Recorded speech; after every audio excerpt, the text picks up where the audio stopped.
cut it. To really make noise, I need about 100. The experts say that takes a lot of funning. So I told Jay, let's get to running. Keep throwing tracks at me to the game and slap Happy Mayweather with the mic. Vocals been a tad jabby. Target is the basis of everyone who laughed at me. This ain't Hogwarts, but musically we have that on my family. I put that on my name. I will always be true to the game. I put that on everything. Everything. I put that on my mama. I put that on my wife. I put that on my firstborn baby in my life. I put that on everything.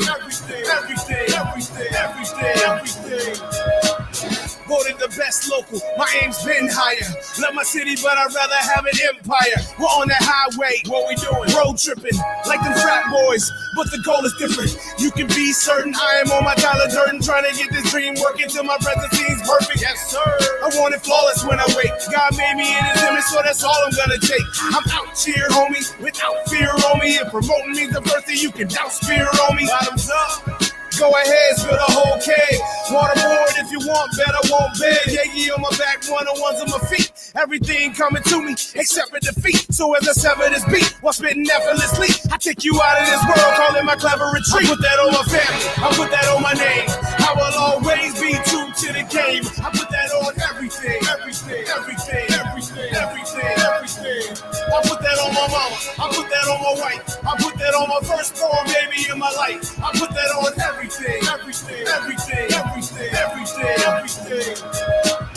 We got our wings out, the team's coming up. I never worry about who's running up, or have I done enough? Cause if the sun is up, I make noise. Me and my boys run them up, running through towns like a handful of twisters. For each mile I want a fan with a fist up. Plans to resist us, fail miserably. We don't make movies, we make history. And literally, it's being written right now. Got love for Virginia, but I'm glad I left town. Went from living with my mom like a peasant in the basement to being in charge as the president of basic. Look, bruh, I'm always on my job, like these MPs at an overseas farm. That's slacking for the mother guys. I'm infinite, I work till I'm immortalized. I put that on my name, I will always be true. This song is dedicated to my parents, Billy and Vicky. I call it The Struggle. Mom and Dad, I love you both so much. When I think about how hard it must have been for you guys to make the decisions you did so early into your own lives, I just feel blessed. Even the strong struggle and strive to maintain. I hibernate pain as I try to make gains. Even when roadblocks are dividing both lanes, my mind just won't blame and design my own frame. Even the strong struggle and strive to maintain. I hibernate pain as I try to make gains. Even when roadblocks are dividing both lanes, my mind just won't blame and design my own frame. They were two young lovebirds, off in different colleges. The bond grew stronger despite increased mileages. Only 3 months passed before time wreaked havoc. How could something so beautiful become so tragic? Both dropped out, but not because of their grades. They had a son on the way. It was time to get paid. Formula costs money, and diapers ain't free. So the boy signed up to be all he could be. They were young and in love, so they kept making bundles of joy, but not loot bank accounts of the humble. Yeah. Tough decisions, constant sacrifices. Too broke, too young, this can't be what life is. While most of the friends had fun on weekends, they were home with 3 kids, struggling to meet ends. Went from high school sweethearts hugged up at the prom to my dad asking, wanna live with me or your mom? Even the strong struggle and strive to maintain. I hibernate pain as I try to make gains. Even when roadblocks are dividing both lanes, my mind just won't blame and design my own frame. Even the strong struggle and strive to maintain. Hibernate pain as I try to make gains. Even when roadblocks are dividing both lanes, my mind just won't blame and design my own frame. Got my first job when most kids were riding bikes. Partially why I got a late start riding mics. Parents did the best they could to get us out the hood. You already know their beginning wasn't good, dude. When I look back, I'm nothing but proud, cause my mom's got a master's and my dad's still around. He put in mad work raising 3 bad boys, arguing, bickering, and making mad noise. And though the first son did some time for his sins,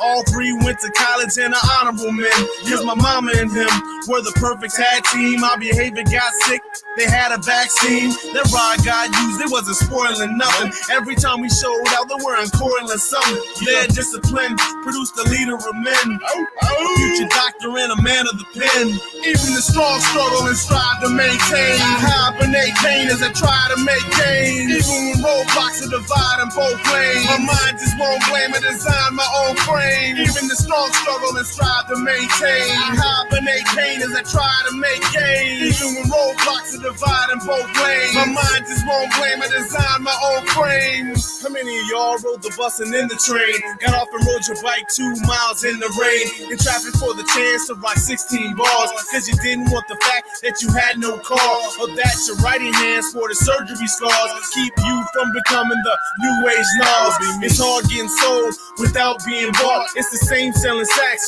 without being caught. So the thugs say, but the drugs play ain't my runway. Maybe one day I can afford a lazy Sunday. I brag about my hustles, but they're born from need.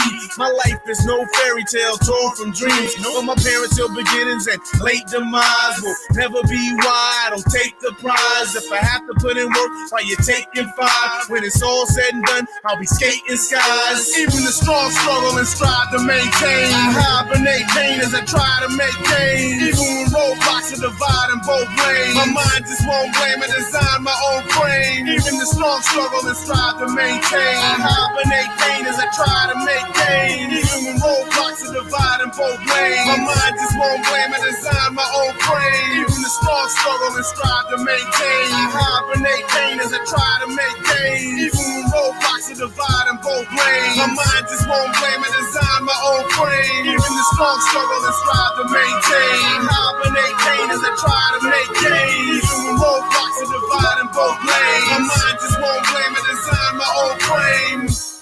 Divorce or not, every good quality I have is directly attributed to the joint effort you guys made to raise me. Even the strong struggle and strive to maintain. My intelligence, my focus, I can never thank you enough. I owe not only my life, the quality of it to you. I love you.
Good evening, everybody. Oh, I came in a little strong there. I'm sorry, but it's been a couple weeks, so I'm kind of out of practice. We took a week off. I was really trying to make it till next week, but I was really burning out. And my activist comrades know what that's like, so we kind of just called off the show last week, last minute. I apologize to those of you that tune in every Wednesday, whether it be tuning in on Facebook or Twitter or YouTube or on Spotify or iTunes or Google Play or on the web or wherever else you find New Jersey Revolution Radio. I thank you.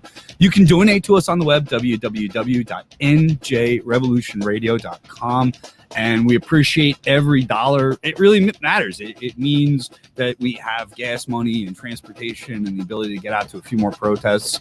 And when we don't have the donations coming in, we don't get out as much. And when they do come in, we get out and we report more and we report better. So we appreciate that. And if you can make a contribution, and if I could ask our show writer, Leah, to make sure that that donation link comes up in the comments. She's just one of the very, very few hardworking staff that will put up with being here at New Jersey Revolution Radio every week and dealing with me. So we have to show her the appreciation of making sure that she's compensated for her labor.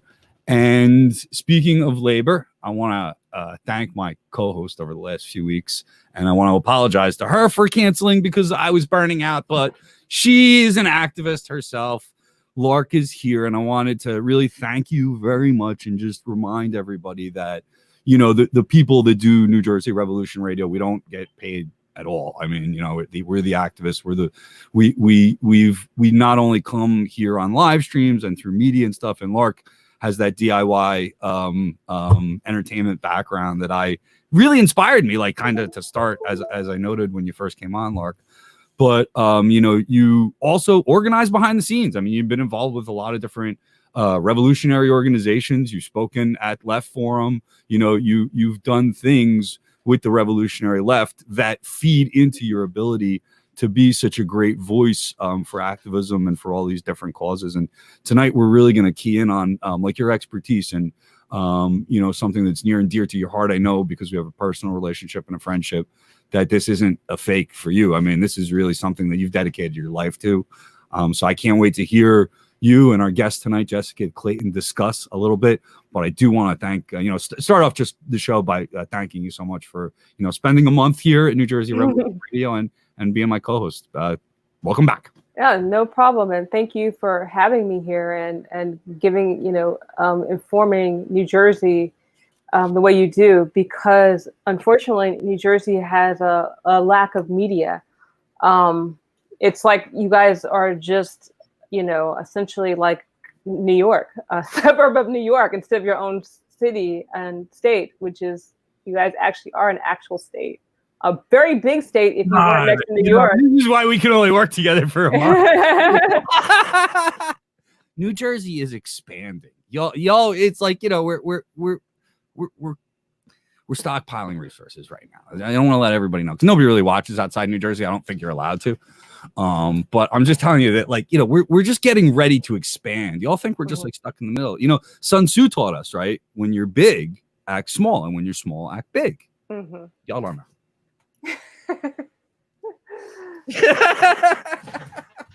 So we're gonna act. So what are we acting, big or small? I'm not sure what that means right now. You're always making fun of New Jersey for being yeah. You want to run me off to the rest of the country. You guys are wonderful. I'm happy here. Yes, I know. Are you not? And well, you know what? It's a place, and places are good. Because there'd be no place if we don't have places. We'd be no place. I'd be no place, and I'm definitely someplace.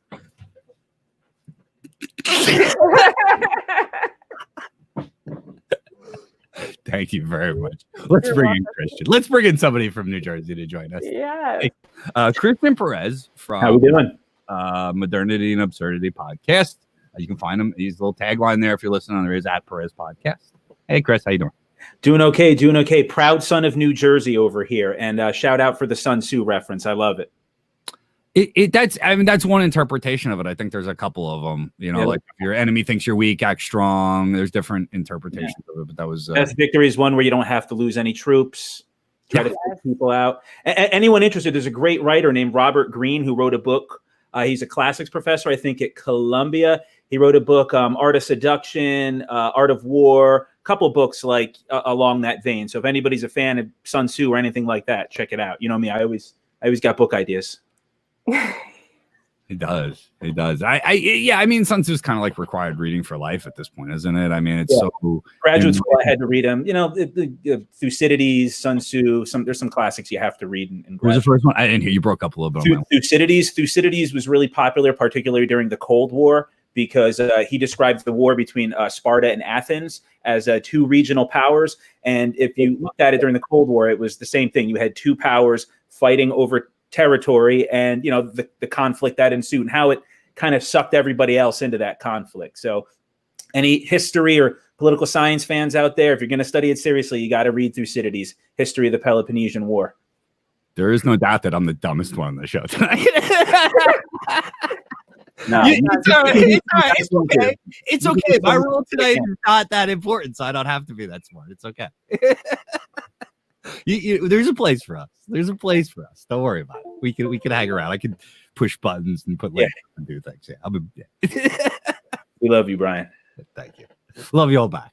So there's some seriousness going on in the world, and as we bring you inside, we do have to downshift a little bit from celebrating, because there's some seriousness going on in the world, and we're going to talk about, of course, childcare issues. In the beginning, music, by the way, anytime anybody sings about your mother or your father, I always get choked up. So I wanted to thank Infinite Skills, of course, for lending us his. It was a good song. Music. He got a great tune. I just kind of play around with his Spotify. He's got a bunch of stuff on Spotify, so check him out. Infinite. It's right there on the bottom. It's Skills with a Z on the end of it. Check him out on Spotify. I know, and I don't know where else he might be found on the web. I'm sure if you Google him, but he's really a great artist, and I would like him to kind of run DMC. Man, he's got that positive messaging going, and I enjoy it. But anyway, we do have to downshift a little bit though, and talk about Portland, because the center of revolutionary activity seems to be Portland. It's shifted a little. I mean, that area has a lot of different interests in it. Like in the cities, in Portland, in Seattle. I mean, you're seeing a lot of, Seattle's where they had the protests back in the 90s, the anti-globalization protests. So for the United States, Seattle and the Pacific Northwest have always kind of been a hotbed for us. Same thing goes with Portland. What's crazy and what kind of makes this whole situation going on in Portland, Trump sending Department of Homeland Security, I don't know what they are, soldiers, officers, whatever, agents there without markings in enterprise rent-a-vans to detain Americans. So I guess just jumping into it, there was a couple things I wanted to say, but I think the most alarming part about it is not only is it a violation of our rights, not only is it technically illegal, for them to take, because we don't know, are these people arrested? Like we don't know what happens when they come and take them. But the scary thing is, and a lot of people don't realize this, when they think the Pacific Northwest, they think Portland, they think Seattle, they think liberals and socialists and kumbaya. But right outside in the wooded areas are a lot of white supremacist groups, and they have been there for generations. Lots of white supremacists, militia members, survivalists, Second Amendment types. All those people are in that area. And what makes it scary is they like to dress up and play soldier, and they dress the same way as these unmarked DHS agents. So if you're in the Pacific Northwest, or if you're in Chicago or New York, where Trump is talking about maybe sending these people there, how do you know? How do you know that you're being taken by somebody from the Department of Homeland Security and not a white supremacist in cosplay? Especially if they're not answering questions, because I don't know if you saw the video. There's people asking, what is your name? Where are you from? And they don't say anything. Yeah. So you're getting in a car with some dudes with guns who say that they're cops, but that's all. They don't even say it. It's written on their shirt. So we honestly don't even know. And that is incredibly scary. Well, Chris, I have a question in regards to this situation, and we look at the defund the police situation in regards to local. Do you feel as if this may be the future of policing? So we won't have it public, we'll have a private force that just does what they want. I mean, think about, I don't know what the ramifications, but what are your thoughts on that? I mean, I don't know where it's going to go moving forward. I think you can expect to see a drop in policing in some cities like your Seattle's and Portland.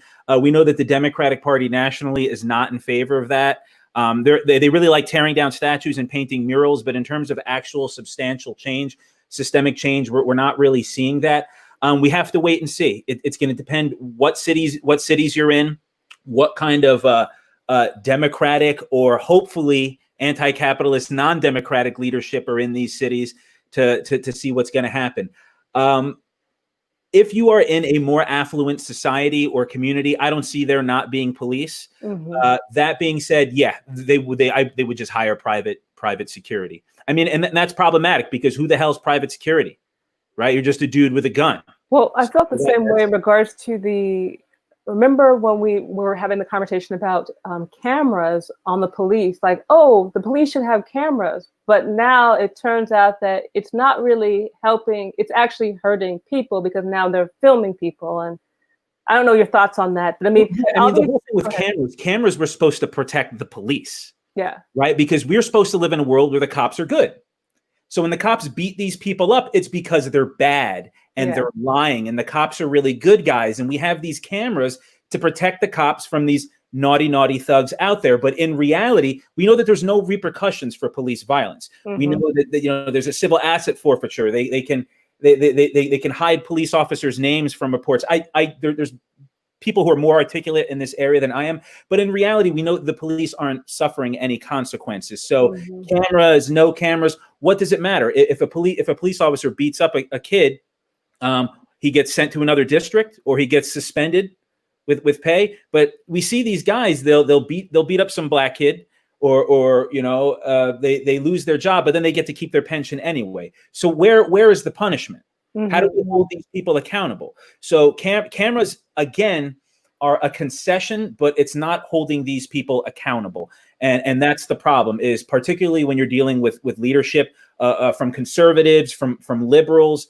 They like to make changes, but it's always baby steps, if anything, with these people. Mm-hmm. I'm not going to say tearing down a statue is bad, tear them all down. I'm not saying painting Black Lives Matter murals is bad, paint them everywhere. I'm saying if that's all we're going to do, that's not enough. We need to really address police violence, systemic racism in this country. And with the current guy we have in office, it's not going to happen. It's off the table currently. Mm-hmm, mm-hmm. I want to combine this scary situation with a quote I heard, and I'd love to say what the quote, where the quote came from, but I was just listening on a podcast or something earlier, saying that a quote from our good president there, saying that he was very pleased with what was going on in Portland. The federal response was positive, and that he planned on replicating it in other cities. And then a couple hours later, I came across this article here where Trump is sending federal forces to Chicago and other cities, I think like Albuquerque and some other he's sending them to a lot of Democratic under a program called Operation Legend. And in this article, it's described as a surge. Okay, so let me just say this. There you go. If you think about COVID-19 in the United States, there is nothing the federal government can do for you. If there is a lack of respirators, ventilators, personal protective equipment, masks, any of that stuff, Donald Trump said there is nothing the federal government can do for you. Resources are totally left up to states. However, if somebody graffitis a statue, and if somebody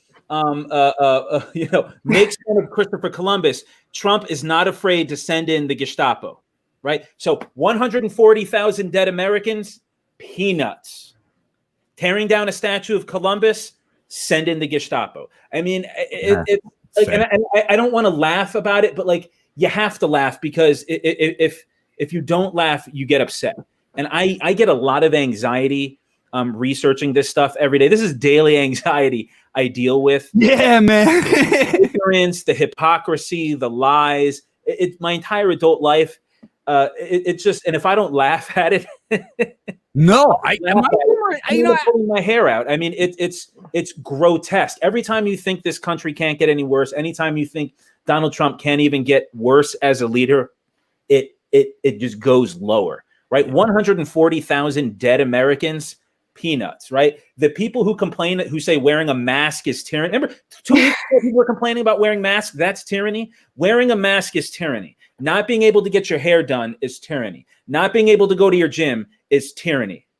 Police locking people up without explanation, without warning, without any kind of due process, that's okay. I mean, I've been saying it every time I come on this show. 2020 has exposed everyone for who they are, whether it's LGBT organizations coming out to support Pete Buttigieg for president, whether it's Elizabeth Warren doing absolutely nothing and not saying anything during her presidential campaign, or whether it's once again the alt-right conservatives or the neo-fascists in this country showing their hypocrisy. 2020 has revealed everyone for who they really are. We are at a crucial moment here where there's no sitting on the fence. If you're hemming and hawing right now, you are a threat to American democracy, and that's what we're dealing with now. And I don't like being an alarmist, and I'm the conspiracy theory guy, but we are. It's not a conspiracy. It's actually happening. You got $100. They want to lower unemployment to $100 a month. Like they actually suggested, $100 a week. Okay, I'm sorry, I gave them too much credit. $100 a week. I think, and I'm gonna say this one thing. I'm gonna let you go on, but I think about how they've given $10 trillion. The Feds gave $10 trillion to Wall Street in the last 9 months. Made $13 billion in a day last week. Yeah, and they could have given us $3.1 trillion of people, and we could have stayed home every day. Could have got $2,000 and could have stayed home for a year. Everybody, every household. Again, you see a poor, authoritarian, communist country like Cuba or Vietnam. Vietnam has had 0 deaths. Cuba's medical team, their doctors are being nominated for a Nobel Prize, right? But they're the evil communists. They're the ones who are a threat to freedom, a threat to health, a threat to democracy. They're the ones with the bread lines and the substandard health care. We have 140,000 dead Americans. We're the Benghazi people. We're the 9/11 people. Yeah. They're the pandemic people. They're the people that saying that virus ain't happening and it's not real and the masks are. Even Trump's wearing a mask now. So it's been a hoax for 4 months. It's been a hoax for 4 months. What was that? Everything's a hoax. Donald Trump is president. But it's been a hoax. Everything's a hoax. Now he's wearing a mask and he's saying Americans should wear masks. So what did 140,000 plus people die for? Right? We have this obsession in this country, this cult of toxic individuality in this country, and it is literally killing us. It is literally killing us. The smallest amount of social responsibility is like anathema to tens of millions of Americans. It's horrifying where we're at right now. I'm getting all worked up now. This is why I play happy rap music in between segments, because you have to, like you said, and like we started off, but like talking about like laughing and smiling through the pain. I mean, I had a conversation with somebody about what that's where all my humor is, just masking how horrified I am by the news. Really crying on the inside. It really is. It's so bad. It's so bad. And at this point, I really relate mostly in my life to people that have like been through trauma and like have just kind of like dealt with a lot of shit in their life. It seems like a lot of my circle, just people that I talk to and everybody, the people that I have the best conversations with are people that share stories about getting shit on, kind of. Yeah. But you have to, but in that way, that's an underdog. You should be able to laugh at it, though. You have to at least laugh, because at least it's some coping mechanism. May not be the best. I don't know. Oh, one more thing I want to deal with all this bad news, and I'm actually happy all the time. Yeah. I want to ask Lark. She's really positive. Like, honestly, like when I talk to you, despite like you have a lot of the world views, that we all have on the left and stuff like that, which is that this all sucks.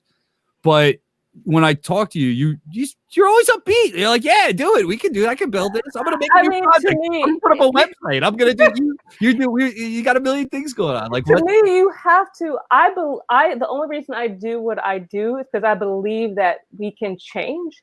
I believe that another world is possible. And to me, if I can't believe that, then I can't convince anybody else of that. Exactly. And so it's not that I'm happy, but I know that if we gave people knowledge, okay, that's my hope. We gave people knowledge, they can do better. So, but go ahead. You want to say something, Christian? Oh, no, I just wanted to say really quick. I'm wearing my my Southpaw t-shirt today. Southpaw was a podcast I was on not too long ago. I just have to speak, talking about Trump and the rise of fascism. The host of that podcast, Sam, is a good guy. He's Korean, and he was walking his 18-month-old son in LA. He was taking him for a walk, 18 months old, and a woman approached them, blamed them for the coronavirus, and spit at him and his 18-month-old son. Right? So when we think of the rise of fascism, it's not just over there. It's not just the government. It's also people in our everyday life that are giving into the misinformation, the lies, the racism, and so on and so forth. So shout out to Sam. All right. Yeah. So check them out. We got commercial music on. And then we're going to bring on Jessica Clayton, who I have a bit of an introduction for. But then I'm really going to turn it over because this is the part of the podcast I really like doing, which I get to sit back and do a lot of tech stuff and look at comments on Facebook and stuff while the experts take it away. And I couldn't think of a better expert to have than our co-host Lark this week. Lark has a website. You got to go to it and check it out. Called Sweet Potato Pie, www.mysweetpotatopie.com. And it's about Black children's poetry and short story journal. What Lark does, I mean, and you can see it on the screen here. I mean, so much of what she does involves helping to educate children. She involves anti-racist work in just about everything as well. But this is just another project of hers, and I wanted to thank her so much for having her on and make sure that she gets some traffic to this project. You want to tell us about it there, comrade? Well, it's, to me, it's one of the components of the project is media literacy. I'm meeting so many people who are able to be tricked and bamboozled by liars. I call them non-profiters. And I want to start educating people and showing them at a young age, because not only is it going to have poetry, but it's also going to have journalism. It's also going to have history. So people can start being educated and start being critical thinkers as young children, so that it would be harder to manipulate them. Because right now, essentially every single one of the many major African-American groups are like, we need to get people working and in school. And I'm like, that's your advocacy? I'm like in shock right now. Like, are you serious? And I'm like, okay, clearly I can't help you. So I'm gonna help the children, and hopefully, from there. So that's if you support that. I'm also doing in regards to that, I'm having a workshop. So just email me. I'll let you know. What's the workshop about? It's cooperative play. I got one other sponsor. Don't worry about it. It's cooperative play because I know a lot of people are giving these anti-racism workshops for children, and that is excellent. But now it seems as if neoliberals have weaponized anti-racism. So I'm just kind of like, we're going to work on cooperatives and how to cooperate and teaching children cooperative stories, cooperative games, how to, set your house up, how to set your classroom up in a cooperative way. So we're not training children from the time they're 5 to compete and someone has to lose. Everybody doesn't have to lose. But the thing is that people on the left oftentimes feel that, oh, well, they're just children, but people develop their peer views when they're like very little kids. Even kids as young as 6 months old, they look at they listen to music that's related to their culture. They view it as positive. Music related to somebody else's culture, they view it as a negative thing. 6 months old, that's outrageous.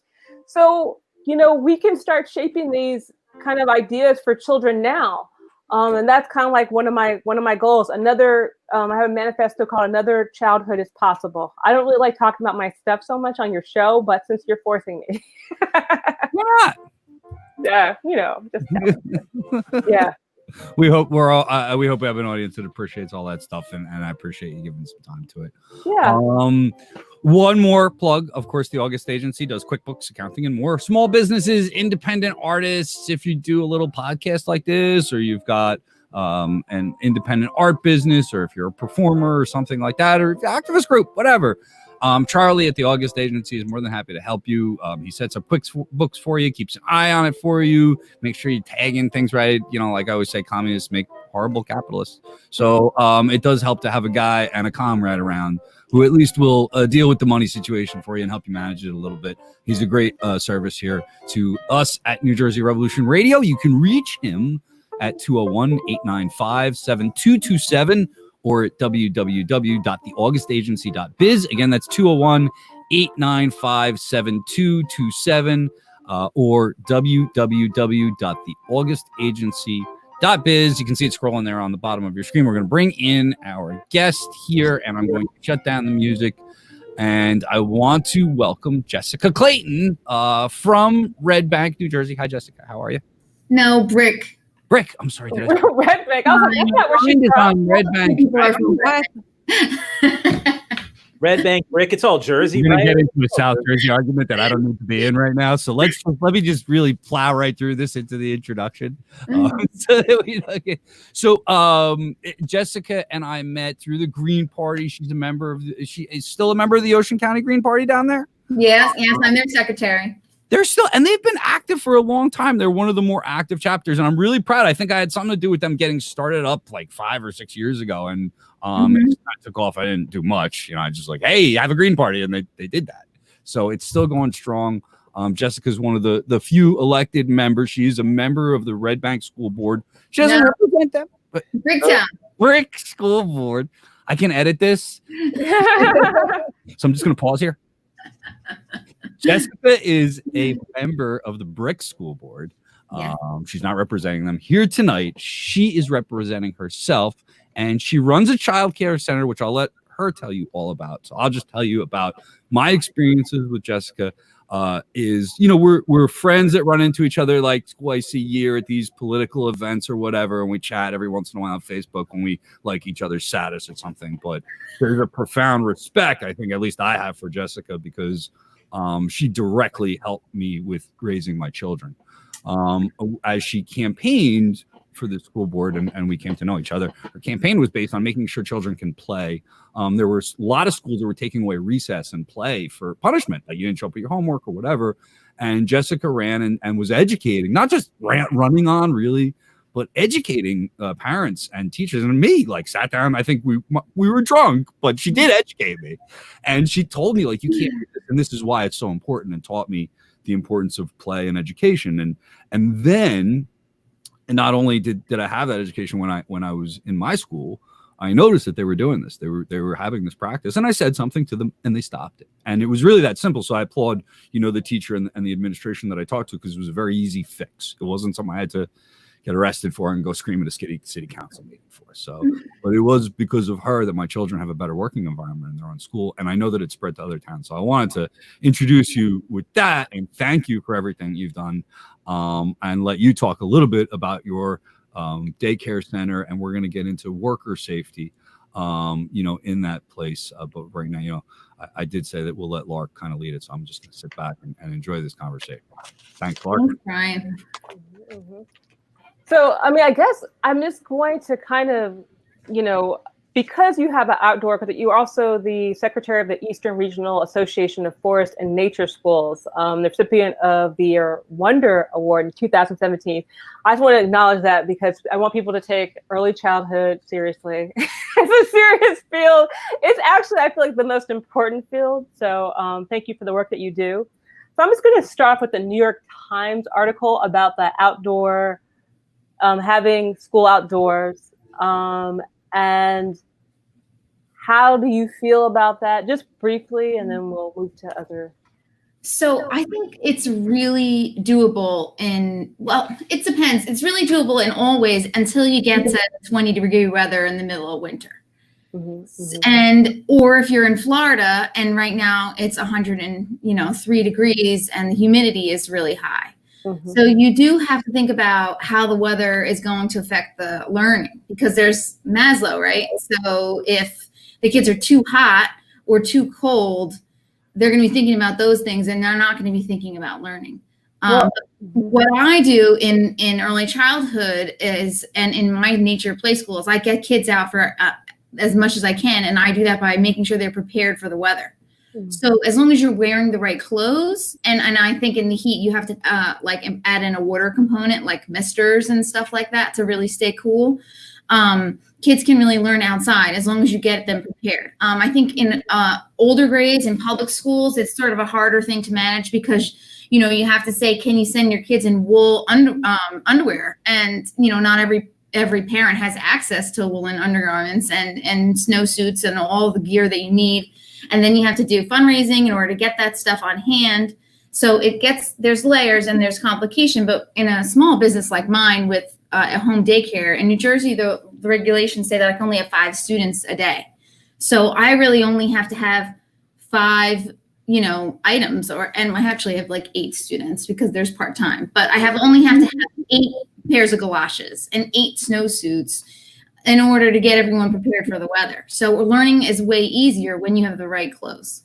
So that's, like I said, to me, I feel like in a way you kind of really explained it in a great way that I taught for 10 years and I would find it extremely challenging. I taught special education preschool, and I was a actual program specialist, and I worked with people who had children, autistic children. My sister is autistic.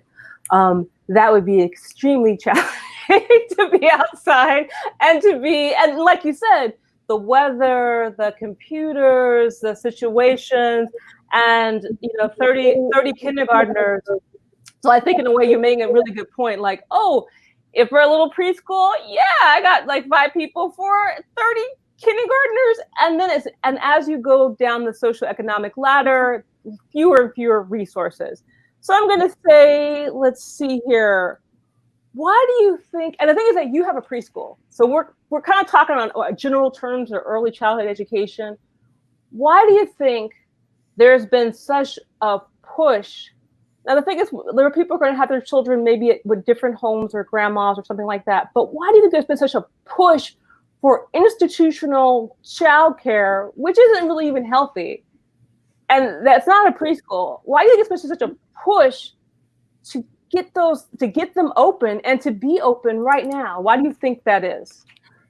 Well, so it's really interesting about opening. Like, I think the governor in New Jersey made an announcement like the end of May 30th, I think it was, that early childhood centers could open on June 15th.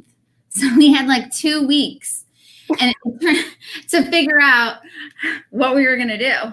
And they opened us way before they're even considering opening the schools. So we had to come up with a plan. And interestingly enough, home daycares don't have any guidelines. I had to create them myself. In fact, I could have been open the whole time. But preschool, preschool's different. So preschools centers had different rules. You had to be an essential center if you wanted to stay open the whole time. But all of us who decided to close could reopen on the 15th. But the thing is, if you didn't, all your competition was open. You had to reopen. You were forced. Your hand is forced. If I kept my school closed, what would have happened? My clients would have all found other childcare providers, and I would have not had anyone to, come to my center. So on the June 15th, my hand was forced and I had to do it. And I'm not sure why the governor decided that we needed to open so early, but I'm going to assume that it was so that people could get back to work. That's outrageous. What Kristen wants to say something, but what I'm saying, that's out. Thank you for sharing that and being very honest. But Kristen, you have to say something. So there's a couple different reasons, but I want to talk about Trump and why Trump wants to reopen schools, right? Mm-hmm. Surprise! It's not because he cares about your kids. What? Bubble, but Trump needs a victory. He has failed with the pandemic. Again, 140,000 plus dead Americans. Our international standing is non-existent. We have stepped back as the worldwide leader. Trump needs a victory. Trump needs to get back to normal. That's when he wants to push getting back to normal. And if that means, 2 months ago it was about sacrificing grandma. Remember? Old people don't care about dying, going back, whatever. Old people are magical. I don't know what the hell he was trying to say. Now he's ready to throw the children to the wolves. All so that he can say things are back to normal. I solved the pandemic. Vote for me, right? Donald Trump does not care about grandma. Donald Trump does not care about little Billy. Donald Trump cares about getting reelected. And unfortunately, his supporters are the type of people, all they require is an image. These are the same people that see him go to North Korea and nothing happens. But they see that as a victory because something Trump is standing there next to Kim Jong-un. We didn't get anything from North Korea. Nothing like that happened. These are the same people who think tearing down a statue is getting rid of history. No, these are small-minded people, not critical thinkers. And for them, right, the 38% of this country that still supports Trump, sending kids back to school is a victory for them. But I have another question for Jessica now. Since we're both in early childhood, and we've both been part of professional organizations. Something that I've found, and the thing is, initially, I was kind of swept up in the narrative, and they were like, childcare is essential. It needs to get back to work. And I was like, when they gave that narrative, I was very much like, yeah, wait, that means we go back to work. Why do you think the people who are, I guess, our leadership advocacy organizations said that we need to go back to work for, and I don't want to answer for you, but what do you think the reason is behind that? Like why they're saying that? Well, I guess they were trying to give us more power. I think they were trying to advocate for us. They just didn't realize that by saying we had to go back to work, they're putting us on the front line. You know, they didn't think about when they said like, oh, childcares are essential, childcares are needed, they should have more power, we should all, like, you need us.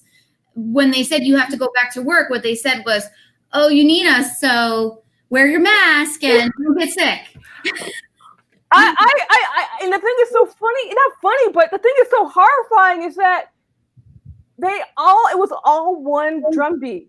They at the same time, they had this thing, they're talking about anti-racism and equity. At the same time, they're sending in urban areas a very large Black, Latinx, and Indigenous population to die for $10 an hour. Preschool gets paid slightly more. Preschool workers make $28,000 and preschool $28,000 and childcare gets $20. That's not saying like, oh, that you get paid a lot. That you're both pathetic. But I got paid $19 when I was a teacher's aide. Yeah. So it's very bad.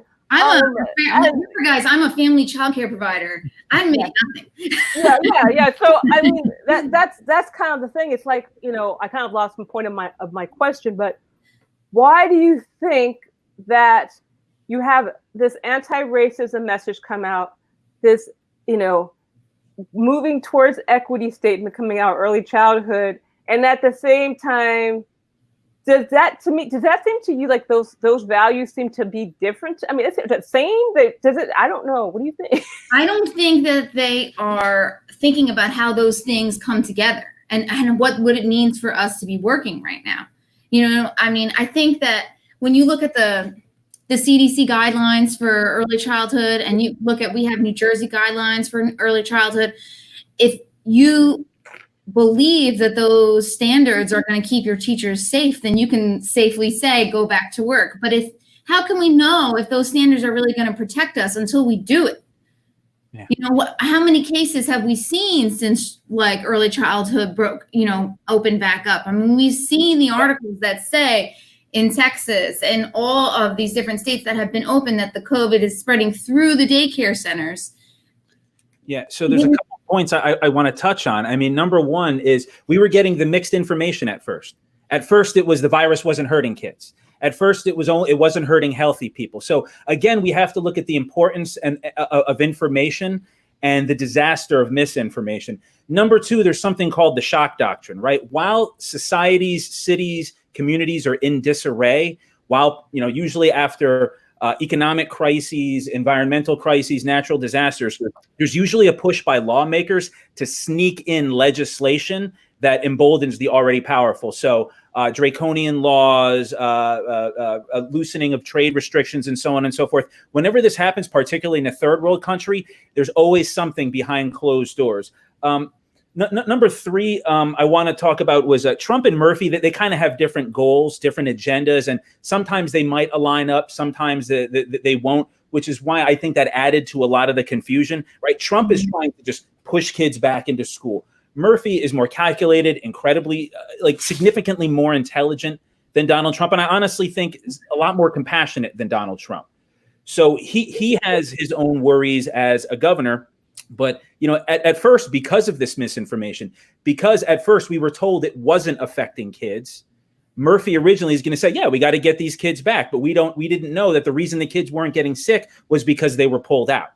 Right. And they were getting sick. We weren't getting told. And now we see Trump continuing to hide this information, which, again, I mean, I don't want to just say it's all Trump, because it's not just Trump. It's the GOP and weak liberals enabling him. But I mean, it all fits into this narrative of Trump trying to get reelected and trying to put up this facade that everything's okay. I mean, and that's the mark of a fascist.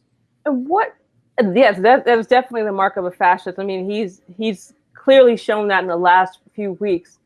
But another point I want to bring up is, as we're both credentialed K-12 teachers, Jessica and I, even though she works in preschool and I worked especially I taught it, but I wasn't credentialed. Yeah, but no, something I want to bring up is that K-12, the teachers are saying, we're not going back, we're going to fight, and we're not going back.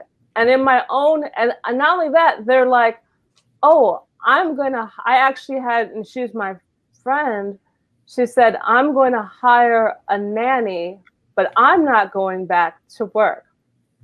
So why do we have these two? Why do you think K-12, and I definitely feel that K-12 should fight. I'm not saying that they should definitely fight, but why is K-12 so separate from early childhood? And actually, the thing is that in regards to the union and things like that, if childcare and preschool were actually part of their union, they would actually have a stronger case, because right now they can be like, childcare is open. So. Yeah, you make a good point there. Absolutely. If we had come together, if we would come together and consider us all on the same team, on the same page, then we could definitely have a stronger voice. I have seen like memes that said, I'm not a babysitter, I'm a teacher, and then, so that belittles, early childhood educators like me. I mean, I'm not just a babysitter, I'm also an educator. No. Well, I'd like to talk about unions. I know I said I'd shut up, but I got it. You said unions, and I believe childcare workers actually are represented in some quantities by unions. I can't say. I have to say I am a shop steward for a okay, you said that before I said what I'm about to say. But for the most part, bottom line is it's very hard to get a union to fight Governor Murphy when that union has its head completely up Governor Murphy's ass and is only concerned with getting Governor Murphy reelected and doesn't give a rat's fucking ass about anything else that happens ever but getting Democrats elected. Why didn't anybody, literally, I mean, I'll have to say this, and I hate to toot my own horn, but why was I essentially the only person saying, why is childcare working? I mean, I was making infographics, and I kind of thought, and I got people whispering to me on the side, thank you for doing something. Why isn't anybody in leadership position? And I'm not putting this on you, Jessica. This is across the nation. This is everybody. And this is a mindset. Why are people so afraid? Well, I kind of know why, but why do you, Kristen and Jessica, think that child care in particular are so afraid to say anything? Or not afraid? I don't know what it is. How can I say people are afraid? I don't know what it is. No one's speaking up. But why?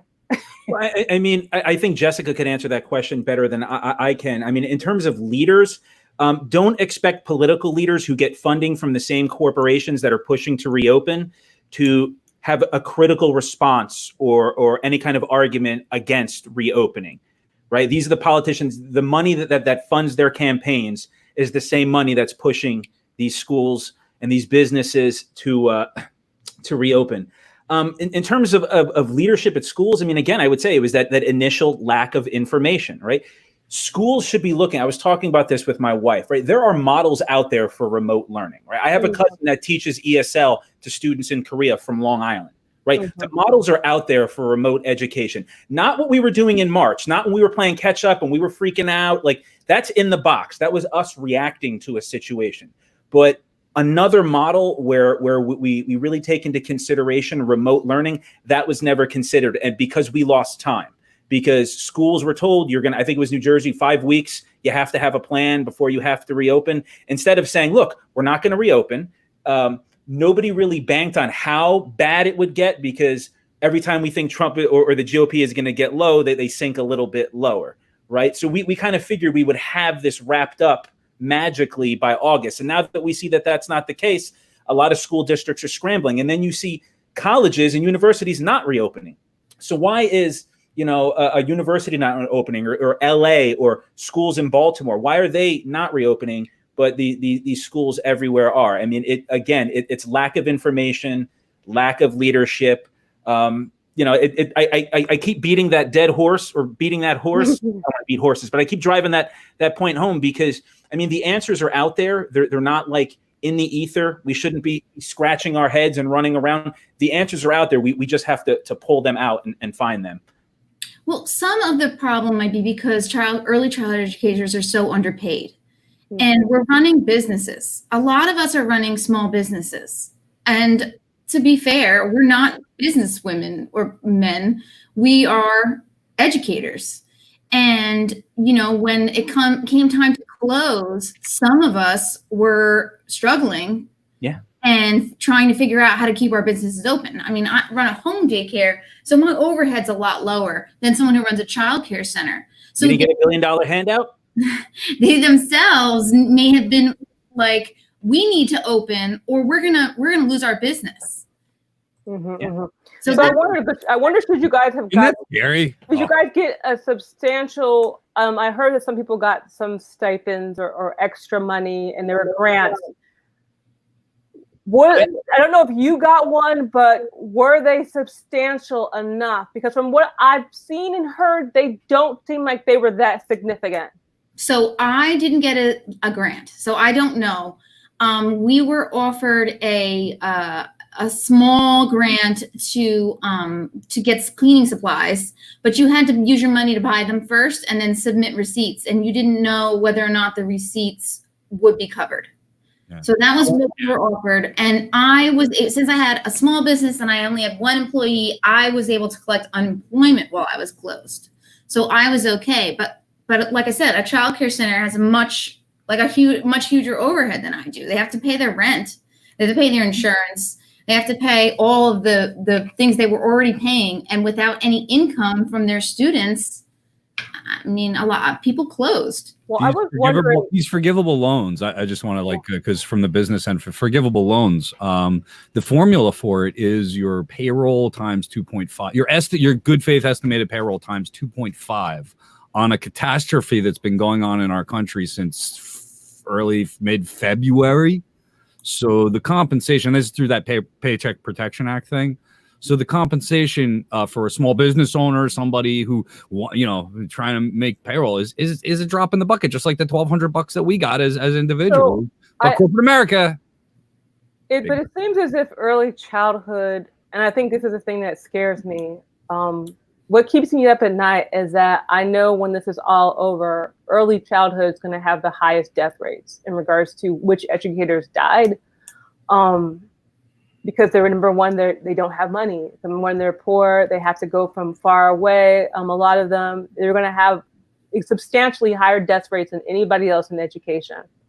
And even when I say, should we have stipends? I'm still feeding into the narrative of we should be open. And is there any amount of money that's worth your life? I mean, that's a kind of a shitty question to ask you, but because I mean, it's like you're in the midst of it, and I, I'm aware that I have the privilege to kind of like sit here and, I guess my service to the field is to continue to like beat the drum, like this is not fair. This is not fair. This is not fair. They should be able to stay home. This is not fair. This is crap. When I see my K-12 teachers doing stuff, when I see my K-12 sisters doing stuff like, I'm not a babysitter. I'm like, well, so what? So like that woman doesn't count? Like, who are you talking about? Who is a babysitter? Who are you referring to? Because there's a racial tone to that. I mean, I know so much for you with preschools, it's a little bit different, but for childcare, there's definitely a racial tone to. Go ahead, Christian. I'm sorry. No, I'm the host. No, I'm piggybacking on what you said, because what you said is incredibly important. Now, in my class, I have my students read an article. It's called Democracy and Care Unbound by Michelle Rossi.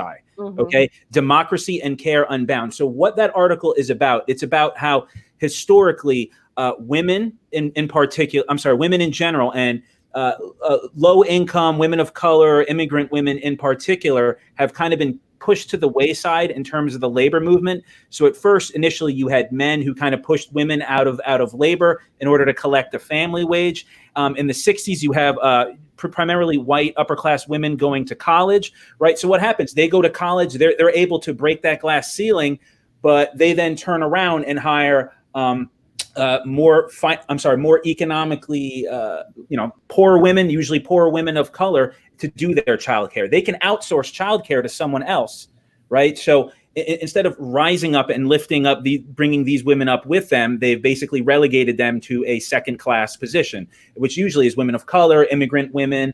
You see a lot of these nannies, they're either like African-American, Latino, or it's an au pair from like Eastern Europe or something like that. Or Filipino also. I mean, that's the kind of thing, domestic help were left out of the Social Security Act in regards to union, like domestic help and the rural agricultural workers in the South. Yeah, that's what I'm saying. Well, what was I?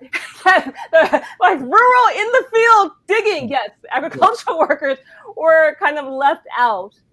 And then you have this weird situation where Black women, Indigenous women, and probably Mexican American and probably Puerto Rican, because there's a very specific group of people, could not qualify for aid for dependent children, could not get welfare. From like 1890 to like 1960, essentially, like if you were a white single mother, you could get a stipend from the government. And these Black women, Chicano women, Puerto Rican women, Indigenous women could not get these stipends. And then the whole working thing. I guess my whole point is, I also know, and this is not for the small places like you, Jessica. I'm not talking about independent. I'm talking about stuff like Bright Start, Childcare. A lot of these women who are on welfare on these work programs, they are being forced to work in childcare agencies, and those childcare agencies are getting tax credits for them.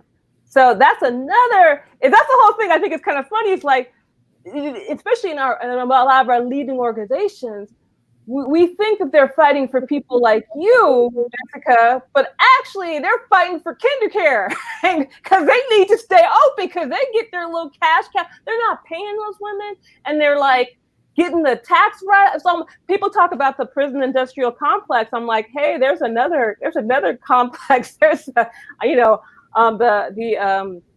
temporary or the employment or welfare industrial complex, which is almost like the same thing in regards to this free labor. And I'm talking way too much. I was going to ask you one more thing. Do you think in childcare, because I think in K-12 they're already planning for the when, not if scenario. When do you think early childhood education will start planning for the when and not if? Because I fear in November, lots of people everything's gonna close back up.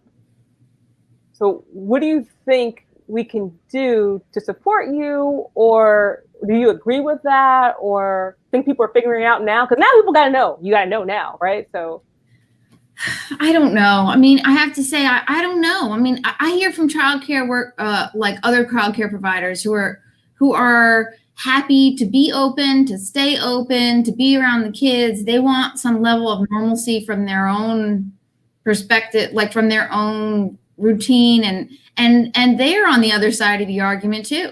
And I hear from people who are scared, who are wearing their mask and their face guards, and they're worried about the parents bringing germs into their home. And it's just like the country is divided. So are the members of the childcare industry. And I don't know if there's going to be like this massive, movement of us to come together and make a decision together again, because I doubt we will. I think that we will all make our own individual decisions. I mean, this is the thing, that home daycare providers like me are so small that, like in New Jersey, we're barely regulated. Mm-hmm. And it's like that in other states as well. I mean, and then when you get to the child care centers, there's another layer of like authority given to them. And then they have even a layer of regulations lower than the public school, which gets even more, a bigger layer of regulations. And I've heard the argument that it's because childcare centers are bigger and home daycare providers are smaller. So our exposure rates are lower. I mean, so they keep making these rules based on these cohorts, how big your group is. So in home daycare, your group is, in New Jersey, it's 5. And in other states, it can be up to 20, but it's not 40 or 100, or, in a public school, it could be 5,000 kids in one building. Mm-hmm. So I think that a lot of people take the idea that if small groups are okay, then we should be allowed to open. Well, I want to thank you for coming on, and as always, I always wish I could just hang out with my comrades for hours on that. I really miss. I honestly, Jess, we probably missed 1 or 2 events where we could have gotten drunk together, and I know we're gonna have to do it, make it up after. I heard some vaccine news come out today, and I know that it doesn't really mean anything. They basically just gave a couple of corporations billions of dollars, and maybe they'll produce a vaccine. Maybe they won't.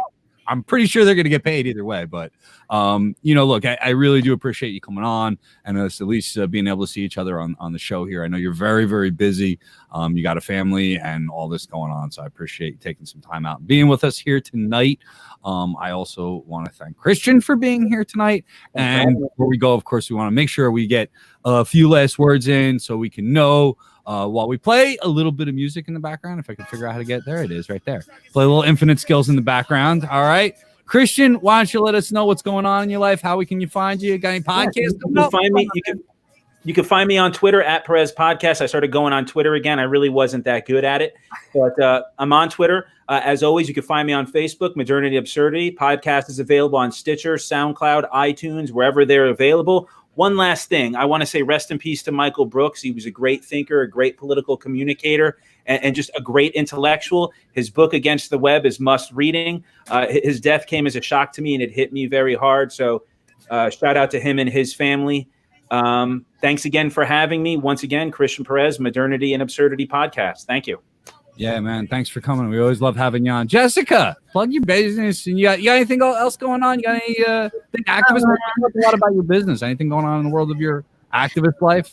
I have not really. I've been going. As an activist, all I went to was a bunch of Black Lives Matter rallies in the past month. That's it. For my business is full. There's a lot of people looking for daycare right now. So that's full. I can't plug that, but I always like to plug my Facebook group, Nature Preschool Ideas and Community. It's for the Eastern Region Association of Forest and Nature Schools, and I know a lot of schools are looking to find out how to do outdoor education, and it's a great resource. The nonprofit and the Facebook page, so check it out. And I go to it all the time, so it's a really good page. I take from it all the time. Thank you, Lark. Been a fun month. I'm gonna miss working with you, but it doesn't mean we're not gonna work together more and more and more. I'm sure at some point we'll be able to do this again. And thank you for all your contributions over the years from New Jersey Revolution. It's been 2 years. You've been blogging. Wow. Go on our website and just search Lark, her work and her which I have more respect for than most people on the face of the earth. This is there. Follow her on Facebook, follow her activity, and please support independent media. Lark, tell us specifically how they can do that. Okay, well, you can find me on Facebook at Tika Lark. I'm right there. You can find me on Twitter at Black Kid Lit. I write under various names to protect the guilty and to stay my many different various to keep things separate. Then I don't have to say anything. I have to say I'm not part of this because that's not the same person, and I'm a twin. You're like I said, you're a spaghetti at the wall kind of organizer, and those that work with me know that I'm like that too. I like to throw a lot of ideas out there, and you see what people latch onto, and that's what you fly with. So it's great stuff. So I thank everybody for hanging out. We're going to listen to On My Grind by Infinite Skills on the way out. And then we're going to wrap it up. We'll be back next week, though, 8 p.m. on YouTube or Twitter or Facebook, Spotify, iTunes, all that kind of stuff. Our show writer, Leah, will be cranking out this episode, so it'll be out on the podcast the next day. And that's thanks to your contributions. We can't do that unless we have writers and people that put things up on the website and all that stuff. We're all busy people. So we have Leah to do that. We want to thank her. You can contribute at www.njrevolutionradio.com. This is Infinite Skills on My Grind. Thanks a lot. See you next week, everybody. This is Brian Powers reminding everybody the police can quit their jobs. Good night. Day after you gave me the beat, huh? And the hook. This is how I'm working these days. Ow, ow, ow.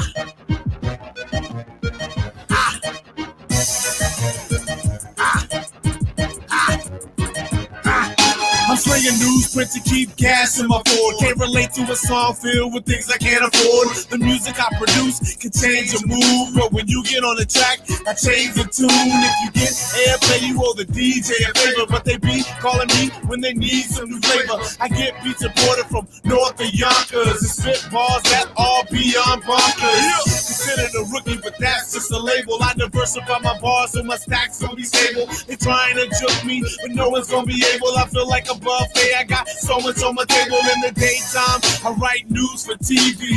When night falls, some of y'all can see me on the sidelines getting my reporter on. In the studio getting my reporting on. I'm on my grind. I'm on my grind. I'm on my grind. At the front of the battle line. I'm on my grind. I'm on my grind. I'm on my grind at the front of the battle line. I got the dedication of a Muslim on jihad. No, I got the dedication of my brother Gerard. The youngest of the three became first in education. Now he's about to go to school to learn medication. There'll be no hesitation from here on out. So all the haters in my way, just clear on out. I'm like Mike Tyson before Robin Givens. Young bull in the game full of red ribbons. Dangerous like running on thin ice with scissors. Flow so cold I gave the North Pole shivers. Rap part-time but I spit like I live this. You think I wear suits the way I handle my business. Wreck through the track so you know that it's serious. But it's hard making noise when nobody's hearing us. I see other crews making it, though I'm not jealous. You can't tell us they can match my acapellas. I'm on my grind. I'm on my grind. I'm on my grind. At the front of the battle line. I'm on my grind. I'm on my grind. I'm on my grind at the front of the battle line. We're back up in this trick like repeat sex. Y'all need me in rap, but we need them checks. I'm done eating potatoes, it's gravy time. Been a whole lot of dues, I paid me mine. You can try to stop us if you want, but we ain't never gon' punt. That's like me buying diamond fronts. And I'm not the type of brother that stunts. Money ain't bad, it's what you do with it. And y'all be running out to buy some jewels with it. It's a waste if you just gon' act a fool with it. Why not try to make some moves with it? No mouths to feed besides my own, but I got a stack of bills that's overgrown. And someday I would like to own a home, so I've been on my grind since I got my shoulders sewn. I'm on my grind. I'm on my grind. I'm on my grind. I'm on my grind. I'm on my grind. I'm on my grind at the front of the battle line. I want to take this opportunity to apologize. I know some of y'all been getting a little heated because I don't hang out as much. But you gotta understand, this is high stakes, baby. Success comes for those that work for it. I ain't forget about y'all. It's on my grind, you know.